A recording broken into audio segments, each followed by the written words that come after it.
જય માતાજી મિત્રો, પુષ્પાની રસોઈમાં તમારું સ્વાગત છે। આજે આપણે માર્બલ કેક બનાવવાની છે। તેના માટે એક બાઉલ લઈ લીધું છે। એક નાની વાટકી, કોઈ પણ ઘરની પણ તમે વાટકી સેટ કરી શકો છો। એક વાટકી મેં ખાંડ લીધી છે, તો તે પ્રમાણે એક વાટકી દૂધ લેવાનું છે।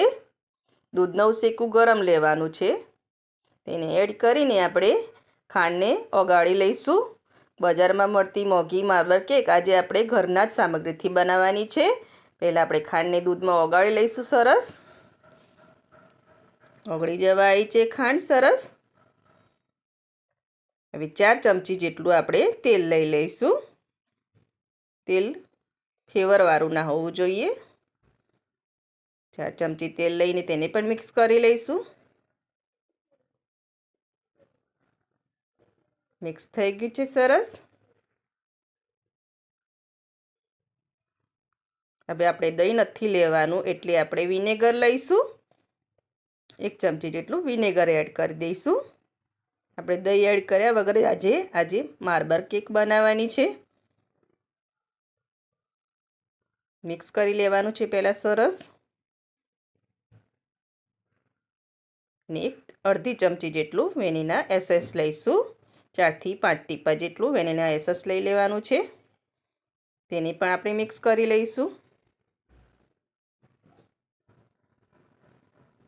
ખાંડ, દૂધ, વિનેગર અને વેનીલા એસેન્સ મિક્સ કરી લીધું છે, અને તેલ તેને મિક્સ કરીને આપણે સાઈડમાં મૂકી દઈશું। અમે કોફી લીધી છે, આ રીતે પાઉચમાં મળે છે તે લઈ શકો છો। 2 પાઉચ જેટલા મેં કોફી લીધું છે, તેને દૂધમાં ઓગાળી લઈશું।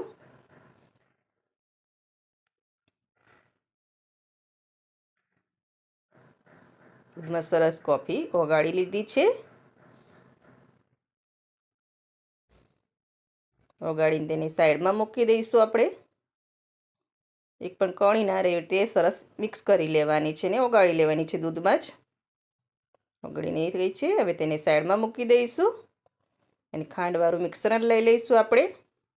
તેના પર ચાળણી મૂકી દઈશું। હવે એક મોટી વાટકી મેં મેદાનો લોટ લીધો છે। મેદાના લોટના જગ્યાએ તમે ઘઉંનો લોટ પણ લઈ શકો છો। અને ચપટીક મીઠું લઈશું। કોઈ પણ સ્વીટ બનાવીએ તો ચપટીક આપણે મીઠું એડ કરીએ તો આપણી સ્વીટ સરસ લાગે છે। 1/2 ચમચી જેટલું બેકિંગ સોડા લઈ લઈશું। 1 ચમચી જેટલો બેકિંગ પાવડર લઈ લઈશું। તેને ચાળી લઈશું મિક્સરમાં। બેકિંગ પાવડરની જગ્યાએ તમે ઈનોનું પાઉચ પણ લઈ શકો છો। ત્યારે તમારે બેકિંગ સોડા નહીં લેવાનું, ખાલી એક ઈનોનું પાઉચ લઈ લેવાનું। સરસ મિક્સ કરી લઈશું। તે ડીપ કરીને આપણે સરસ મિક્સ કરવાનું છે। એક ધાર્યું ચલાવીને નથી કેકના મિક્સરને મિક્સ કરવાનું, ડીપ કરીને કરવાનું છે। આ રીતે મિક્સ કરી લીધું છે સરસ। તેને આપણે 2 ભાગમાં ડિવાઈડ કરવાનું છે। પહેલાં મિક્સ કરી લઈશું। મિક્સ થઈ ગયું છે, તેને સાઈડમાં મૂકી દઈશું। હવે કેકના મોલ્ડને આપણે તેલથી ગ્રીસ કરી લઈશું। એટલે થોડો મેદાનો લોટ છાંટીને તેને કોટ કરી લેવાનો છે। તમે જો બટર પેપર હોય તો તમે બટર પેપર પણ મૂકી શકો છો। કોટ કરી દીધું છે સરસ। હવે મિક્સરને આપણે 2 ભાગમાં વહેંચી લઈશું। અડધું અડધું કરી લેવાનું છે। તેને સાઈડમાં મૂકી દઈશું। હવે કોફીવાળું મિક્સર બનાવીને રેડી રાખ્યું છે, તે એક બેચમાં આપણે એડ કરીને સરસ એને મિક્સ કરી લેવાનું છે। આપણે આજે માર્બલ કેક બનાવવાની છે, એટલે 2 ભાગના કલરમાં બનશે। એક વ્હાઈટ પોર્શન અને એક બ્રાઉન પોર્શન। હવે કેકના મોલ્ડમાં આપણે થોડું વ્હાઈટવાળું એડ કરીશું મિશ્રણ, થોડું કોફીવાળું। અને મિક્સર થોડું થીક જ રાખવાનું છે। જો બહુ લિક્વિડ ફોર્મમાં હશે તો તમારી ડિઝાઇન નહીં પડે, એટલે થોડું થીક ફોર્મમાં જ રાખવાનું છે મિક્સરને।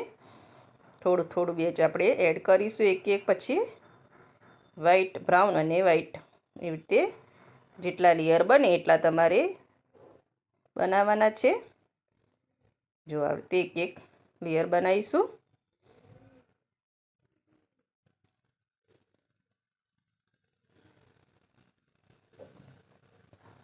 બનીને રેડી છે।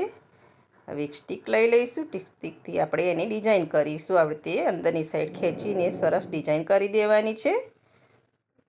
જો ડિઝાઇન બની ગઈ છે.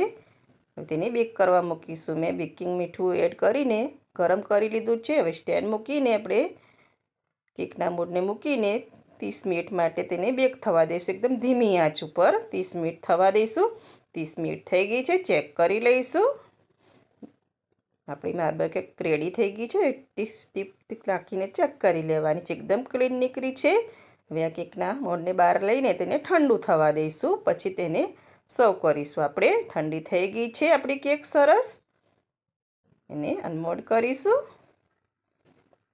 જો એકદમ પોચી અને સરસ કેક બનીને રેડી થઈ ગઈ છે. તેને આપણે કટ કરીશું.